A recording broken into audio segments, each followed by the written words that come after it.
నమస్కారం, అప్టేక్ జాబ్స్కి స్వాగతం. నేను మీ వివేక్. ముందుగా అందరికీ అంతర్జాతీయ మహిళా దినోత్సవ శుభాకాంక్షలు. I wish every women a happy international women's day. పచ్చిగా చెప్పాలి అంటే అసలు మహిళలకంటూ ఒక రోజు అవసరమా? వాళ్ళు లేనిదే ప్రపంచం నడవదు అన్న సంగతి మనందరికీ తెలుసు.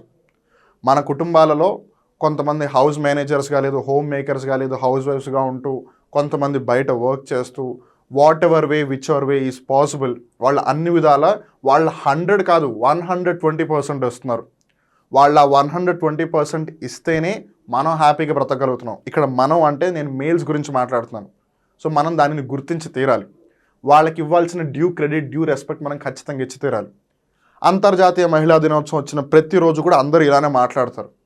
బట్ ఇక్కడ అన్ఫార్చునేట్ థింగ్ ఏంటంటే, దురదృష్టకరమైన ఒక అంశం ఏంటంటే, వాళ్ళకంటూ నిజంగా ఒక రోజు ఉండాలా? ఒక మనిషిని గౌరవించడానికి ఒక రోజు కావాలా మనకి?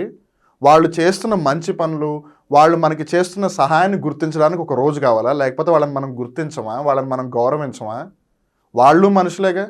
మనుషులను గౌరవించాలి అనే సంగతి యాజ్ ఏ మనుషులుగా మనకు కూడా తెలుసుగా. ఇప్పుడు వాళ్ళని గౌరవిస్తేనే కదా మనం కూడా మనిషి అయ్యేది. నేనే గొప్ప అని తీసుకుంటే అప్పుడు జంతువుకి మనిషికి తేడా అని చెప్పండి. సో అందుకని on that note I request each and everyone, ఇదేదో స్పీచ్ ఇవ్వడానికి కాదు, జస్ట్ మీ అందరికీ ఒకసారి గుర్తు చేసేలా చేయడం కోసం.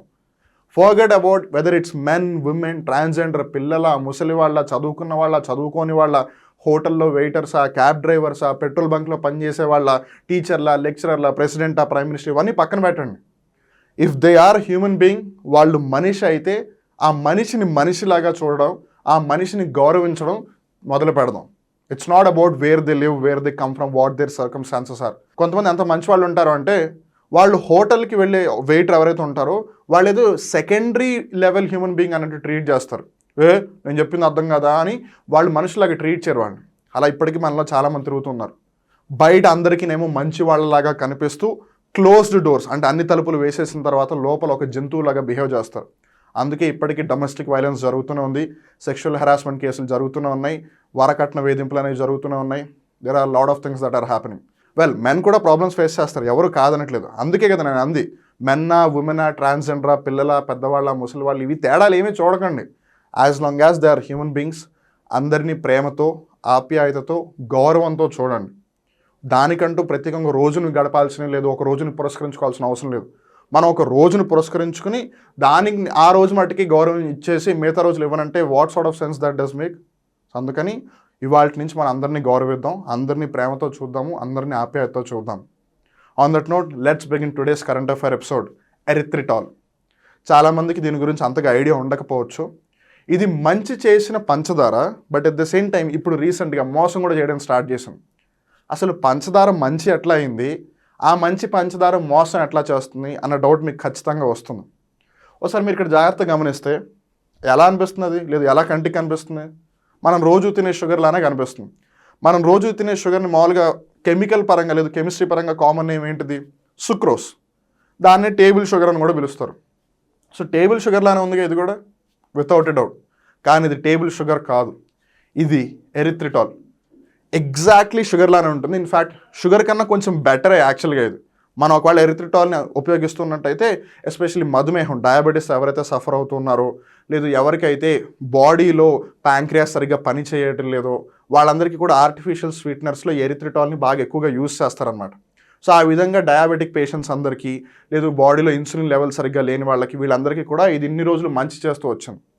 అలా అని ఎవరైతే ఎరిథ్రిటాల్ని ఎక్కువగా కన్జ్యూమ్ చేస్తున్నారో, లేదు ఇన్ జనరల్గా కన్జ్యూమ్ చేస్తూ ఉన్నా, మెల్లిమెల్లిగా దాని యొక్క లాంగర్ టర్మ్ ఇంపాక్ట్ ఏదైతుందో అది చూపించడం మొదలుపెట్టింది. ఏంటంటే దీనివల్ల అందరికీ హార్ట్ అటాక్లు, హార్ట్ స్ట్రోక్లు వస్తున్నాయని. అందుకే ఈ అంశం వార్తల్లోకి వచ్చింది. మంచి చేస్తుంది కదా అని సుక్రోస్కి బదులు ఎరిథ్రిటాల్ వాడితే, ఇప్పుడు అదే ఎరిథ్రిటాల్ వల్ల హార్ట్ అటాక్లు, హార్ట్ స్ట్రోక్లు వస్తున్నాయి, మనుషులు చనిపోతున్నారు అని. And that's why it is the news. ఇంతకీ ఏ విధంగా హార్ట్ అటాక్లు, హార్ట్ స్ట్రోక్లు వస్తున్నాయి, ఒకప్పుడు మంచిదన్నారు, ఇప్పుడు చెడు ఎట్లా అయిపోయింది, ఇవన్నీ కూడా మనం ఈ వీడియోలో తెలుసుకుందాం. బట్ ఈ పిక్చర్ అయితే చూసారు కదా, ఇప్పుడు ఈ పిక్చర్ని చూడండి. This is the chemical structure of erythritol. Erythritol అనేది ఒక షుగర్ ఆల్కహాల్ అనమాట. దీనినే కొన్నిసార్లు పాలియోల్ అని కూడా పిలుస్తారు. ఈ ఎరిథ్రిటాల్ యొక్క కెమికల్ ఫార్ములా C4H10O4. సో ఇంతకీ ఈ అంశం వార్తల్లోకి ఎందుకు వచ్చింది? Why is erythritol in the news మనం జాగ్రత్తగా గమనిస్తే, according to recent research, erythritol, a popular artificial sweetener, is associated with an increased risk of heart attack and heart stroke. So ఇది ఒక ఆర్టిఫిషియల్ స్వీట్నర్ అనమాట. మామూలుగా మనం పంచదార ఉపయోగిస్తూ ఉంటాం కదా, తీయగా ఉండాలి అని సుక్రోజ్ యూస్ చేస్తూ ఉంటాం, లేదు కొంతమంది టేబుల్ షుగర్ అంటూ ఉంటారు.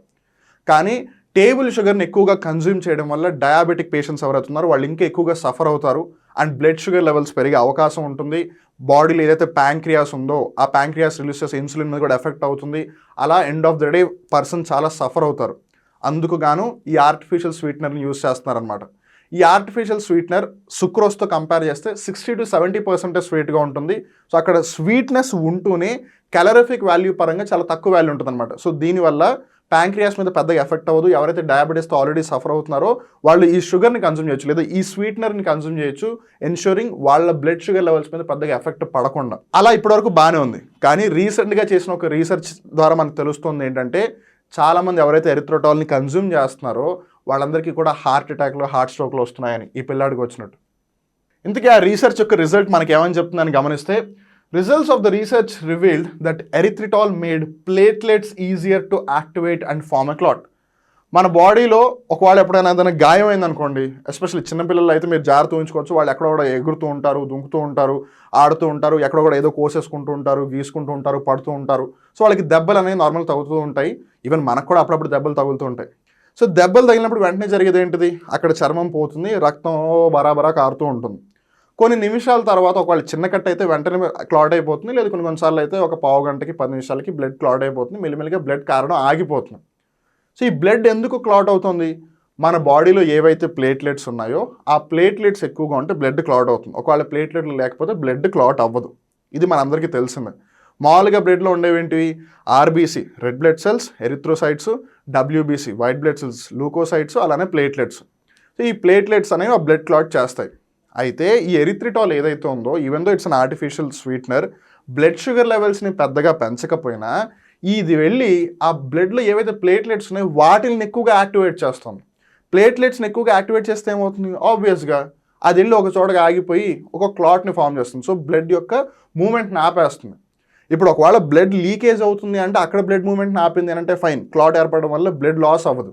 కానీ బ్లడ్ వెజిల్స్ లోపలే ఇవంతా కూడా ఒక బ్లాకేజ్ లాగా క్రియేట్ చేసేస్తే అప్పుడు బాడీలో బ్లడ్ ఎలా మూవ్ అవుతుంది, బికాజ్ హార్ట్ నుంచి బ్రెయిన్కి మిగతా అన్ని బాడీ పార్ట్స్కి బ్లడ్ మూవ్ అవ్వాలి. బ్లడ్ మూవ్ అవ్వకపోతే ఆక్సిజన్ వెళ్ళదు కాబట్టి. సో అందుకని ఇక్కడ క్లాట్స్ ఫామ్ చేయడం వల్ల బ్లడ్ మూవ్ అవ్వట్లేదు. అందుకని కార్డియాక్ అరెస్ట్లు, హార్ట్ అరెస్ట్లు, హార్ట్ స్ట్రోక్లు, హార్ట్ అటాక్లు ఇవన్నీ వచ్చేస్తున్నాయని ఆ రీసెర్చ్లో తెలిసిందనమాట. Erythritol activates platelets, the blood cells which cause clots when they clump together. అవన్నీ కూడా ఎప్పుడైతే క్లాట్ని ఒక విధంగా ఫామ్ చేయడానికి ట్రై చేస్తాయో అది బ్లడ్నే మూవ్ అవ్వకుండా చేస్తుంది. Such aggregation of platelets blocks blood flow in blood vessels in different parts of the body. When that happens in blood vessels supplying blood to the heart or brain, fatal or non-fatal cardiovascular events occur. అంటే కొన్నిసార్లు మనుషులు మరణిస్తారు కూడా, that might be fatal. కొన్నిసార్లు సివియర్గా heart attacks కానీ heart strokes కానీ వచ్చే అవకాశం ఉంది. అఫ్ కోర్స్ తర్వాత ఆ బ్లడ్ క్లాట్ని రిమూవ్ చేస్తే మళ్ళీ పర్సన్ నార్మల్ అవ్వచ్చు. But end of the day ఇప్పుడు ఒకవేళ ఆల్రెడీ షుగర్ ఉన్న పేషెంట్ ఇన్ని రోజులు కూడా షుగర్ నుంచి తప్పించుకోవడానికి దీన్ని యూస్ చేస్తారనుకోండి, ఇప్పుడు దానివల్ల ఇంకో పెద్ద ప్రాబ్లం వచ్చినట్టేనా. ఇన్నాళ్ళు మామూలు షుగర్ కన్నా ఇది మంచిది, బ్లడ్లో షుగర్ లెవెల్స్ని పెంచదు కదా అని అందరూ యూస్ చేసేస్తున్నారు.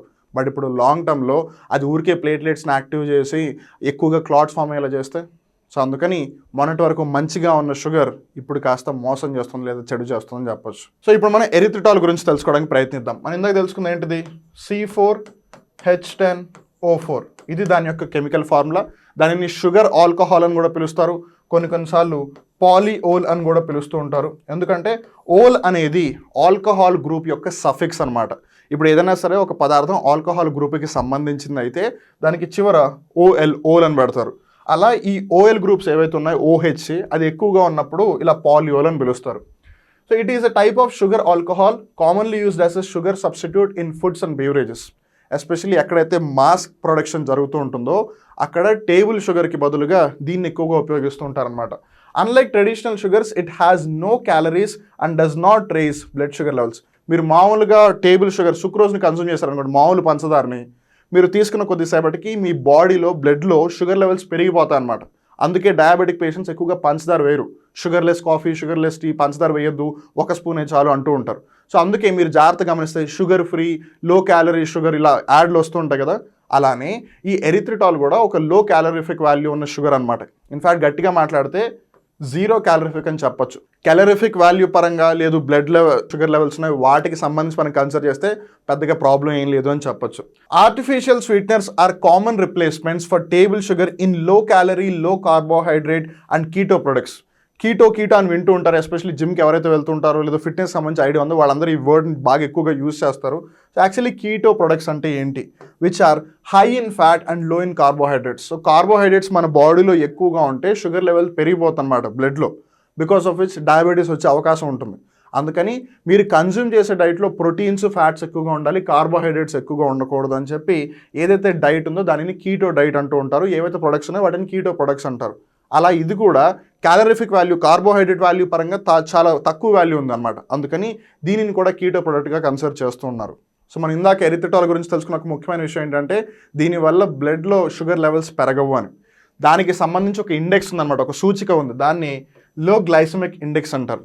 It is also believed to have a lower GI than other sweeteners, meaning it may not impact insulin levels as strongly. So మీ బాడీలో ఒకవేళ షుగర్ లెవెల్ పెరిగిపోతుంది అనుకోండి బ్లడ్లో, అప్పుడు ఖచ్చితంగా ఇన్సులిన్ అనేది యాక్ట్ చేయాలి దాని మీద. సో అప్పుడు ప్యాంక్రియాస్ మీద ప్రెషర్ పడుతుంది. సో అందుకని ఇక్కడ ఇది లో క్యాలరీ కాబట్టి ఇన్సులిన్ మీద పెద్దగా ఎఫెక్ట్ చూపించాల్సిన అవసరం లేదు, because end of the day అది అసలు బ్లడ్లోని షుగర్ లెవెల్ని పెంచట్లేదు కదా. ఒకవేళ డయాబెటీస్కి సంబంధించి అసలు ఏంటి డయాబెటీస్, ఎలా వస్తుంది, లేదా అసలు టైప్ 1 డయాబెటీస్ అంటే ఏంటి, టైప్ 2 డయాబెటీస్ అంటే ఏంటి, మీకు అంత ఐడియా లేకపోతే టైప్ 1, టైప్ 2 డయాబెటీస్కి సంబంధించి ఆల్రెడీ అప్టేక్ జాబ్స్ యూట్యూబ్ ఛానల్లో ఒక కరెంట్ అఫైర్ ఎపిసోడ్ ఉంది. ఆ వీడియోని మీరు జాగ్రత్తగా వెళ్ళి చూడండి, మీకు తెలుస్తుంది. Because India is called as the diabetic capital of the world. అంటే ప్రపంచంలోనే ఎక్కువ మంది ఇండియాలో ఉన్న వాళ్ళు షుగర్ వ్యాధితో ఇబ్బంది పడుతున్నారు లేదా సఫర్ అవుతున్నారు అని ఆ విధంగా పిలుస్తుంటారనమాట. కానీ షుగర్ వ్యాధి కూడా అందరికీ ఒకటే రకంగా రాదు. కొంతమందికి టైప్ 1 వస్తే కొంతమంది టైప్ 2 వస్తుంది. దేని టైప్ 1 అంటారు, దేని టైప్ 2 అంటారు, ఇదంతా తెలుసుకోవాలంటే ఆ వీడియో చూడండి, దాంట్లో అంతా కూడా వివరంగా డిస్కస్ చేసాం అనమాట. So anyways, coming back, glycaemic index is a value use to measure how much specific foods increase blood sugar levels. మీరు ఒక పదార్థాన్ని సేవించినప్పుడు, ఒక ప్రోడక్ట్ని ఏదైనా కన్జ్యూమ్ చేసినప్పుడు మీ బాడీలో మరి ముఖ్యంగా బ్లడ్లో షుగర్ లెవెల్ని ఎంతవరకు ఇంక్రీజ్ చేస్తుంది అనేది చెప్పేదే ఈ గ్లైసెమిక్ ఇండెక్స్ అనమాట. వేరాజ్ ఈ ఎరిథ్రిటాల్ ఏదైతే ఉందో దీని గ్లైసెమిక్ ఇండెక్స్ వాల్యూ ఆల్మోస్ట్ 0. అదే మీరు ఒకవేళ సుక్రోజ్, టేబుల్ షుగర్ని గమనించినట్టయితే 100. అలానే ఇక్కడ మీరు కొన్ని పదార్థాలను గమనించవచ్చు. చాలామంది ఎవరైతే డయాబెటీస్ సఫర్ అవుతుంటారో వాళ్ళు బనానా నేను తిన్ను షుగర్ వాల్యూ పెరిగిపోతుంది బ్లడ్లో అంటూ ఉంటారు. ఒకసారి టేబుల్ చూస్తే మేబీ ఇప్పటి నుంచి మీరు బనానాని కన్జ్యూమ్ చేయడానికి కూడా ట్రై చేస్తారు. ఎందుకంటే ఒకవేళ మనం బేసిక్ ప్రొడక్ట్స్కి సంబంధించిన గ్లైసెమిక్ ఇండెక్స్ వాల్యూ గమనిస్తే white rice, brown rice, white rice తెలుసు కదా. సో మనం ఎక్కువగా కన్జ్యూమ్ చేసేది వైట్ రైస్. సో వైట్ రైస్కి గ్లైసెమిక్ ఇండెక్స్ వాల్యూ చాలా ఎక్కువగా ఉంది. ఎంత అంటే ఆన్ అన్ యావరేజ్గా 92, లేదు ఇన్ జనరల్గా అయితే 70 to 100 ఉంటుంది. హోల్ వీట్ బ్రెడ్ వచ్చేసి ఆన్ అన్ యావరేజ్గా 64, ఇన్ జనరల్గా అయితే 56 నుంచి 69 దాకా ఉంటుంది. బనానా వచ్చేసి 1 నుంచి 55, ఆన్ అన్ యావరేజ్గా అయితే 52. సో ఇప్పుడు మీరు బనానా తింటే వస్తున్న గ్లైసెమిక్ వాల్యూ అంత బాడీలోకి 52, వేరాజ్ రైస్కి ఏమో 92. అంటే మీరు బనానా కన్నా వైట్ రైస్తో ఎక్కువగా షుగర్ లెవెల్ పెంచుకుంటున్నారు. ఆబ్వియస్లీ సదర్న్ పార్ట్ ఆఫ్ ఇండియాలో ఉన్న వాళ్ళు రైస్ ఎక్కువగా తింటారు, అండ్ దట్టు వైట్ రైస్ ఎక్కువగా తింటారు. సో ఆ విధంగా చాలామంది ఎవరైతే బనానా తినడం వల్ల షుగర్ వాల్యూ పెరిగిపోతుంది బ్లడ్లో అని అనుకుంటున్నారో, కంపేర్ టు వైట్ రైస్ అంతగా పెరగదు. సో మీరు బనానా తినొచ్చు, అట్లీస్ట్ రోజుకి ఒకటని తినచ్చు, ప్రాబ్లం లేదు, బికాస్ అది వైట్ రైస్ కన్నా తక్కువ వాల్యూది కాబట్టి. అలానే మీరు డోనట్స్ని గమనిస్తే 86, మ్యాంగోని గమనిస్తే 60. సో మ్యాంగో కన్నా తక్కువ వాల్యూ ఉంది బనానాకి. అలానే సోయాబీన్ మిల్క్ షేక్ని మీరు గమనిస్తే సోయా ప్రోటీన్ షేక్ 25.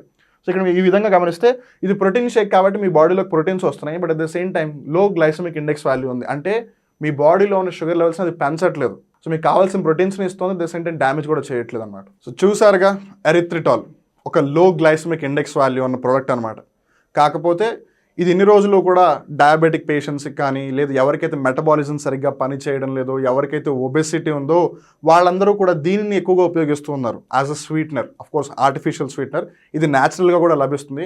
ఇన్ఫ్యాక్ట్ దీనివల్ల ఇంకో బెనిఫిట్ కూడా ఉంది, మన పళ్ళు పుచ్చిపోవు. మామూలుగా మీరు నార్మల్ షుగర్, టేబుల్ షుగర్ని కన్జ్యూమ్ చేస్తే పళ్ళు పుచ్చిపోతాయని చెప్తుంటారు. ఎరిథ్రిటాల్ని కన్జ్యూమ్ చేసినట్టయితే పళ్ళు ఏమాత్రం పుచ్చిపోవు. ఇన్ఫ్యాక్ట్ మన బాడీలో ఈ ఐ లెన్స్ ఏవైతే ఉన్నాయో అది కూడా ప్రొడ్యూస్ చేస్తామన్నమాట ఈ ఎరిథ్రిటాల్.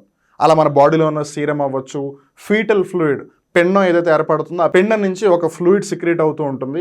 ఆ ఫ్లూయిడ్లో కూడా ఈ ఎరిథ్రిటాల్ ఉంటుంది. సో ఆ విధంగా అది న్యాచురల్లీ అకరింగ్ సబ్స్టెన్స్, కెమికల్ ఆర్టిఫిషియల్గా తయారు చేయాల్సిన అవసరం లేదు. కాకపోతే ఆబ్వియస్లీ మాస్ ప్రొడక్షన్ దగ్గరికి వెళ్ళేసరికి దాన్ని కమర్షియల్గా ప్రొడ్యూస్ చేయాలి కాబట్టి అప్పుడు దాన్ని ఆర్టిఫిషియల్గానే తయారు చేస్తున్నారు. కాకపోతే అన్ఫార్చునేట్లీ అది వెళ్ళి ప్లేట్లెట్స్ని యాక్టివేట్ చేస్తుంది కాబట్టి because of which heart attacks, heart strokes ఎక్కువగా అయిపోతున్నాయి. అందుకని ఎంతైనా సరే మనం కొంచెం జాగ్రత్తగా ఉండి తీరాలి. చూసారుగా, మరొక్కసారి అందరికీ, మహిళలకనే కాదు అందరికీ కూడా అంతర్జాతీయ మహిళా దినోత్సవ శుభాకాంక్షలు. అలానే ఇక్కడితో వాళ్ళ కరెంట్ అఫైర్ ఎపిసోడ్ ముగుస్తుంది. మళ్ళీ ఇంకో రోజు ఇంకో కొత్త కరెంట్ అఫైర్ ఎపిసోడ్లో కలుద్దాం. అప్పటి వరకు చూస్తూనే ఉండండి అప్టేక్ జాబ్స్. మిమ్మల్ని మీరు అప్డేట్ చేసుకుంటూ ఉండండి. నేను మీ వివేక్. నమస్కారం.